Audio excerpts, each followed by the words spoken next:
It's a very disciplined office and they're very particular about drawings. But nobody moves to Delhi intentionally. And I just took a one-way train ticket to Delhi without an appointment letter. I didn't know how much I was going to get paid. But this will be used in the Blooper.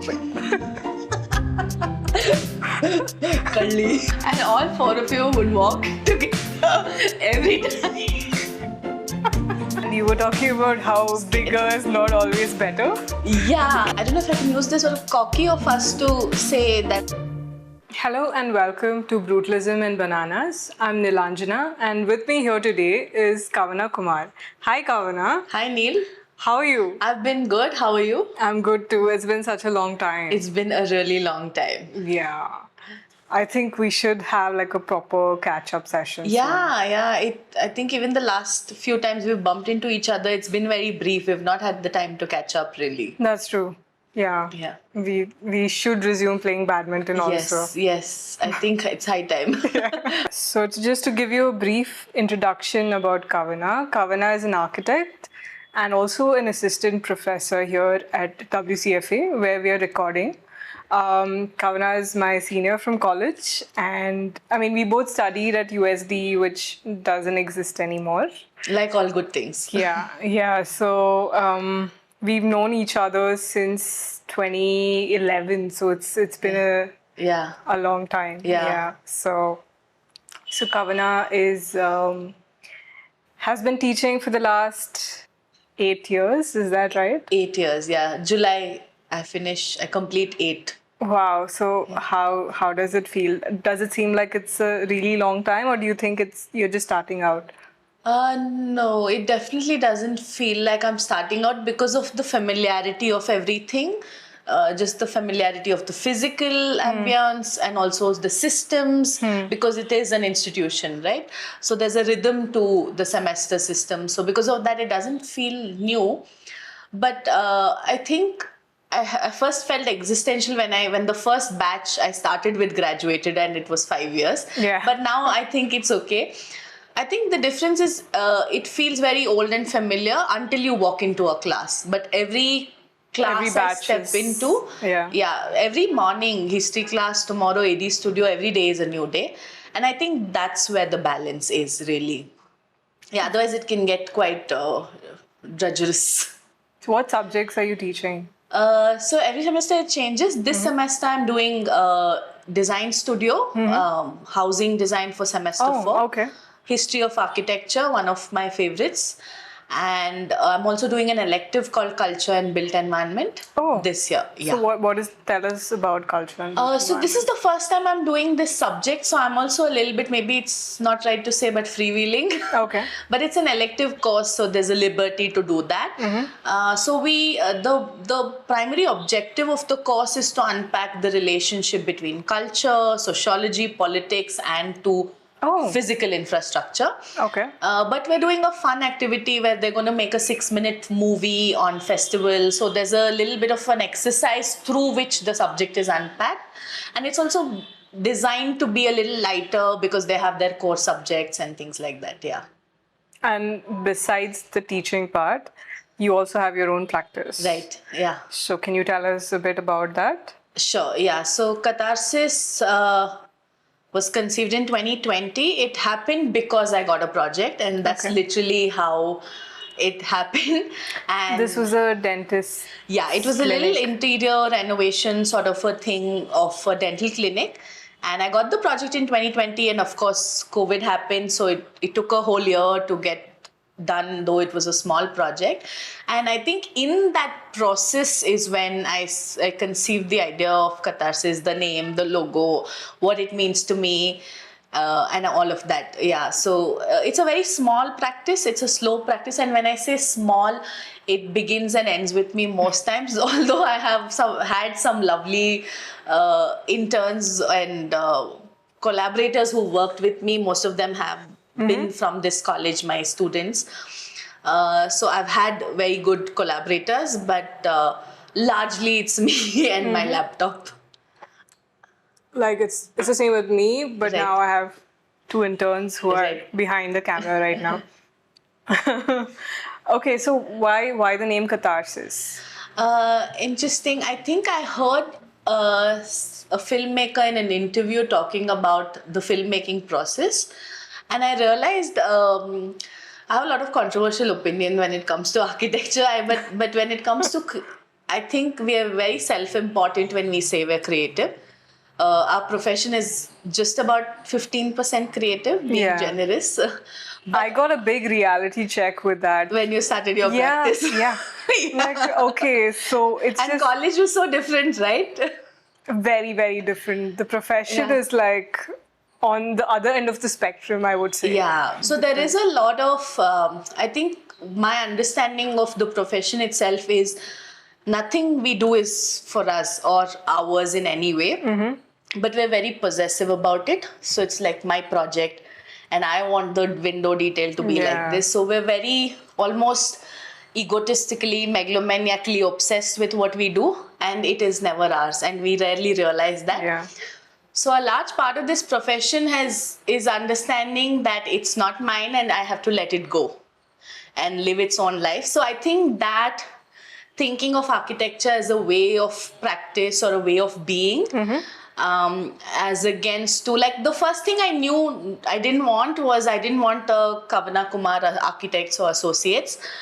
I didn't want anything that's solely attached to me and my name. I also didn't want it to have architects because I realized that it is something it can be something fluid and can take on other creative forms like graphic design or writing, things that I'm interested. So I wanted it to have that fluidity to move into other realms. Correct. But yeah, sorry, I think I'm talking. No, but that's a very interesting take because I keep having these discussions with some of my colleagues as well because we're so afraid, I feel, to sort of let it go. Let go. Yeah. Yes. So I think No, I think the bigger problem is we there are a lot of memes online and you're like, client doesn't know what they want. And Yeah. I think it's a bit I don't know if I can use this, sort of cocky of us to say that somebody who's earned all their life, saved the money and wants to build something for themselves, and we go in for 8 months and we say, oh, that dude doesn't know what he wants. Yeah. So it's a bit insensitive of us also, largely, and very self-important as a profession. And I think Catharsis is some way trying to at least acknowledge it, if nothing else. Yeah. Start with your internship. You worked in Bangalore. You worked with Edgar Demello. So how did that come about? Did you always know you wanted to work there, or it just happened? So in USD, we had organized a panel discussion as part of the NASA thing. We had to host something and we couldn't take on a zone NASA, so we did a panel discussion. And one of the panelists was Edgar. Okay. And that's when I heard him. And this was the time when we were doing our portfolio. Everybody was talking about where you're going, where you're applying, and things like that. And he caught my attention and I applied, and I think that's the only place I applied.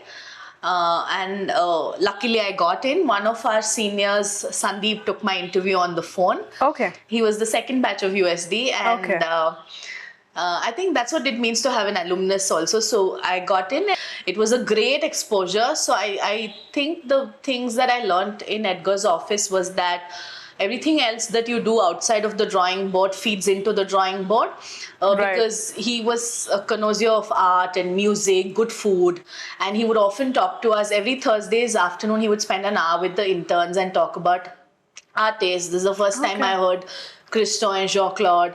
So it was very like an eye-opening sort of an experience, literally like Yeah. getting out of the pond. So it was lovely, yeah. That sounds like a nice Yeah. experience. Yeah, it was. It was. Though I don't know, I think I was very shy, but I think I did absorb a lot. So that was good. So I feel like you possibly went to like the right form. Hopefully, Yeah. I think it has impacted me in a larger way in my being rather than just my architecture, because like I said, it was a great exposure. So he was somebody who would travel and come back and do a presentation in his house. So he went to New York for the first time, and though we had heard of this, it was really like a Yeah. good experience. So I think that impacted me a lot in terms of how I approach art or cinema or music. So it was very formative that way. Okay. Yeah. Okay, so after your thesis and things like that, did you take a gap year? Almost a gap year, about 7 months. 4-5 months was good break. I did a little bit of work for Make a Difference, and then doing the portfolio application process. Though it wasn't that scary as I expected it to be. DCOOP was the first office I interviewed. I'd sent in a few places, but DCOOP I did an online interview. This was in Mumbai. In Mumbai, yeah. It's actually called Design Cooperative, run by Kait Dungarwala and Shilpa Ranade. And that was the first online interview I had, and that's where I chose to go. And they chose to have me. So how did you pick this firm? I can't unfortunately remember who recommended it. And we had a couple of seniors and a couple of juniors who had interned there and things like that. And I just liked the sense of it. And I think I did a good thing. I didn't go by their website or their projects. I mean, not that they're good or bad, but I didn't decide based on that. But I decided based on the reviews that I was given by people I knew.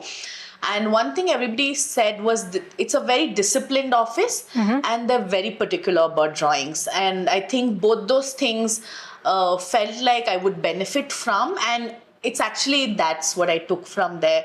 The discipline of running a practice, the meticulousness in which you draft, make drawings, talk to people, writing emails, just the well-roundedness of an office. I think that was what I learned from DCOOP. Yeah. Okay. Yeah, so you moved to Delhi all of a sudden, or was it a conscious decision, or it just came about very suddenly? I should probably not say this, but nobody moves to Delhi intentionally. You can't say that, because what if I'm interviewing somebody from Delhi? I know, yeah. That's why I said it's probably. So yeah, I had applied to a firm in Ahmedabad. And he said, we don't have work, but I like your portfolio, wrote a generous mail. I was in Bombay, happy. And then sometime in August, he said that I've moved to Delhi. I'm working as a team leader in another Septian's office called Archohm, run by Saurabh Gupta. And I'm building my own team. I remember you. Do you want to come? I said, no, I'm very happy in Bombay. Thank you very much. And then nobody leaves Bombay to go to Delhi. Yeah, and I was having a baller of a time in Bombay. So, but then he wrote to me again in December when the project was completed. There was another project which hadn't started and it had a fundraising issue. So we didn't know when it'll start from the client's end. So we were a little of a lull period and most of us didn't have a lot to do. We were doing library inventories and stuff like that. And when he wrote to me at that time, and I was like, oh, it's come second time. It's an opportunity. Maybe the universe is sending you a signal. I did all of those stupid reasoning with myself and I left. And thankfully, Shilpa and Kaid were also very generous. They let me go in a week's notice. And I just took a one-way train ticket to Delhi without an appointment letter. I didn't know how much I was going to get paid. I did eventually once I reached there, but when I bought the ticket, I had no clue. That was very brave of you. Yeah, and foolish. I wouldn't recommend. That's quite bananas, actually. It is. It is on theme. On theme. So how was your experience there? It was wonderful because we were doing some fabulous projects. Archohm was at its peak then. We were the government architects for UP government and Sapa, the party. And so I was in the team called Agra team. So we were doing a museum in collaboration with David Chipperfield. Arup was the consultant. We were doing a lot of things in and around Taj Mahal. There was another team which was working on Lucknow. So just generally the energy was intense. And it was again a great exposure. It was crazy. We were working 14 hours a day. Thankfully, I was in my 20s and could take it. Yeah. But yeah. Can't think of that now, no? No way. Yeah. But I think also Delhi really helped shape my personality. Mysore bred, I was very docile and naive to the large parts of my life. I think Delhi also influenced me in that way. Post Delhi, I think you moved back to Bangalore. Yeah. And where did you work there? So I worked in a place called Function Design run by Mr. Madhusudan. It's Function. Yeah, Function with a K. So how was that? Like, and how did that happen? Like, So that was more intentional, and I guess that's what going with the flow or all those things mean, because that was a very intentional decision and it didn't last very long. So I came back from Delhi. I took a couple of months break, and I interviewed very consciously in a couple of places, and I decided to go here. And though I had said verbally that I will be here for 2 years, in my head I had committed to the office for 5 years. And it lasted only 8 months. Best Why? we don't go into it. well, it was like, because I think I was looking at your CV and it almost felt like you've worked for a year each in each of these firms. Yeah, not, again, if students are listening, not recommended. Please do 2 years minimum in an office. But like, was there a point? Do as I say. Don't do as I do. So how did teaching come about? Like, is it something you always wanted to do, or it just happened and, like... So yeah, there's one side to it which I always wanted to do. Like, I was that kid who did not hate math, and I would help my friends and stuff like that. So I've been told, even in school and even in architecture college, I would teach my friends graphics and all of that. So that you'd make a good teacher. Yeah. And people have told me that you're very strict and you're very rude. Barring that, I'll be a good teacher. And this is what my friends have told me. So I guess it was somewhere intuitively in my mind, but I always thought when I'm 40 and a successful architect, I'll go to some college visiting for a day. That was the That's still vision. a possibility. Yeah. And this happened because I think I was looking for a change from the Bangalore office, and I was looking at all avenues of change, and Rishi, one of my classmates, was teaching here for about a year. And I said, I'm considering this option. And he actually spoke to AK or Anand Krishnamurthy and said, and that's how things worked out. But it's something that you've been happy with. And I mean, I've been here for 8 years, so that's a giveaway, yeah. Okay. Yeah. So do you like teaching overall, or do you have a favorite batch? I think I do like teaching. I think teaching is a lot less about what you know and the content you bring to the table, but your temperament. So I think that's been very interesting learning, and I think I enjoy being a teacher, and it's something I can see myself do in various capacities. As per the favorite batch, I don't think I'm going to answer that question. You attended the Murcutt workshop in Australia. How was that experience? What was your takeaway from it? Oh, it was a brilliant experience, and also it was a very good time. I had applied in 2021. They said you can come, but Australia's banned all travel. So 2022 was a great year, post-COVID, first travel. So I took a month's break. College was very generous in doing that. So it was great overall. But the specific learnings from the masterclass was a lot more than architecture itself. I think the 5 tutors we had were fabulous people. And I think meeting them really made me realize that really successful, well-known people can also be great human beings. And I think that really mattered a lot. And just to give you a couple of things, I think their philosophy about design is don't philosophize on design. I think that was a great... Brilliant. Yeah. Yeah. They were just so... it seemed like they were just so practical, but the way they designed, or the way they spoke about design, like look at the tree, look at the land, look at the wind, feel the wind rather, see where the sun is rising. And it was very, very... we talk about being present. I think that's what their architecture is, to be present. And all of their work, interestingly, though they have very unique portfolios, what they share is that they design buildings that are not necessarily meant to be appreciated from the outside as an object, but being inside the building and appreciating nature. It was wonderful as an experience. I would highly recommend if I heard they're not doing it this year. Okay. Somebody told me, but if they do it next year or later this year, please apply. Yeah. Is it always the same tutors? Yeah, it's always the same tutor. So it's Peter Statsbury, Richard Leplastrier, Britt Anderson, and Glenn Murcutt, and also Lindsay, who coordinates the event. He sometimes gives feedback, but mainly sort of supports. He himself is an architect with a great portfolio and a great human being.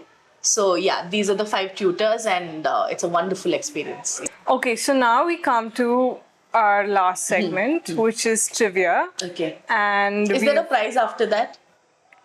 you get this chombo Okay. for a little while because Okay. it's mine. You have to take it back. Okay. Yeah. So which one of these architects does not have a professional degree? Okay.